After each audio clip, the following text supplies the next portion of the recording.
नमस्कार। तथ्य में आपका स्वागत है। मैं हूं मनीष अवस्थी। तथ्य में आज हम बात करेंगे वन नेशन वन इलेक्शन क्या है। मोदी सरकार ने पूर्व राष्ट्रपति रामनाथ कोविंद की अध्यक्षता में वन नेशन वन इलेक्शन पर कमेटी बनाई है। कमेटी में कौन कौन सदस्य होगा इसका नोटिफिकेशन जारी किया जाएगा। यह कदम सरकार द्वारा 18 से 22 सितंबर के बीच संसद का विशेष सत्र बुलाए जाने के एक दिन बाद आया है, जिसका एजेंडा गुप्त रखा गया है।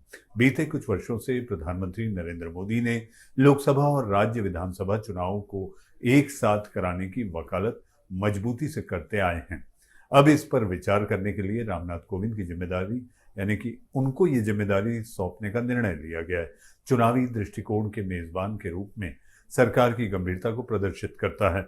नवंबर दिसंबर में 5 राज्यों में विधानसभा चुनाव होने हैं और इसके बाद अगले साल मई जून में लोकसभा चुनाव।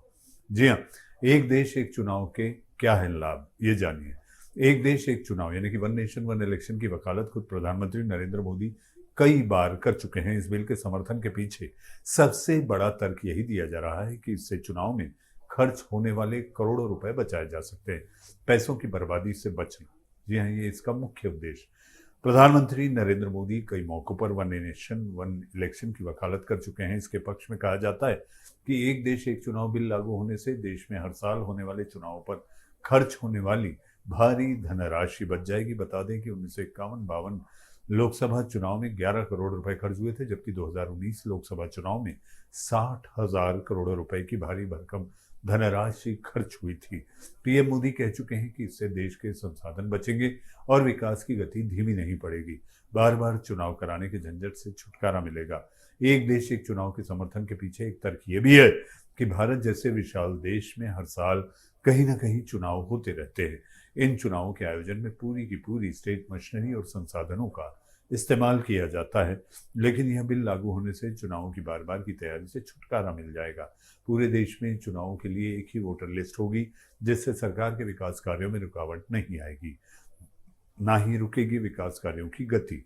एक देश एक चुनाव का समर्थन करने वालों का कहना है कि देश में बार बार होने वाले चुनावों की वजह से आदर्श आचार संहिता मॉडल कोड ऑफ कंडक्ट लागू करनी पड़ती है। इससे सरकार समय पर कोई नीतिगत फैसले नहीं ले पाती या फिर विभिन्न योजनाओं को लागू करने में दिक्कतें आती हैं। इससे यकीनन विकास कार्य प्रभावित होते हैं।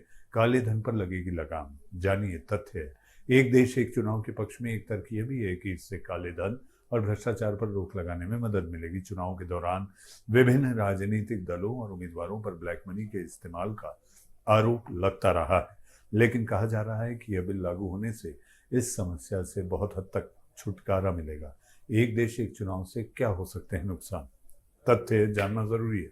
केंद्र सरकार भले ही एक देश एक चुनाव के पक्ष में हो, लेकिन इसके विरोध में भी कई मजबूत तर्क गढ़े जा रहे हैं। कहा जा रहा है कि अगर ये बिल लागू होता है तो इससे केंद्र में बैठी पार्टी को एक तरफा लाभ हो सकता है। अगर देश में सत्ता में बैठी किसी पार्टी का सकारात्मक माहौल बना हुआ है तो इससे पूरे देश में एक ही पार्टी का शासन भी हो सकता है, जो खतरनाक होगा। राष्ट्रीय क्षेत्रीय पार्टियों में मतभेद, इसके खिलाफ एक तर्क यह भी बताया जा रहा है कि इससे राष्ट्रीय और क्षेत्रीय पार्टियों के बीच मतभेद और ज्यादा बढ़ सकता है। कहा जा रहा है कि एक देश एक चुनाव से राष्ट्रीय पार्टियों को बड़ा फायदा पहुंच सकता है, जबकि छोटे दलों को नुकसान होने की संभावना जताई जा रही है। चुनावी नतीजों में हो सकती है देरी। अगर एक देश एक चुनाव बिल के तहत पूरे देश में एक साथ लोकसभा और विधानसभा चुनाव कराए जाएंगे तो इससे पूरी संभावना होगी कि चुनावी नतीजों में देरी हो सकती है। चुनावी नतीजों में देरी से यकीनन देश में राजनीतिक अस्थिरता बढ़ेगी, इंस्टेबिलिटी, जिसका खामियाजा आम लोगों को भी भुगतना पड़ेगा। तो आपने देखा वन नेशन वन इलेक्शन, एक देश एक चुनाव एक वक्त। तथ्य में आज के लिए फिलहाल इतना ही। नमस्कार।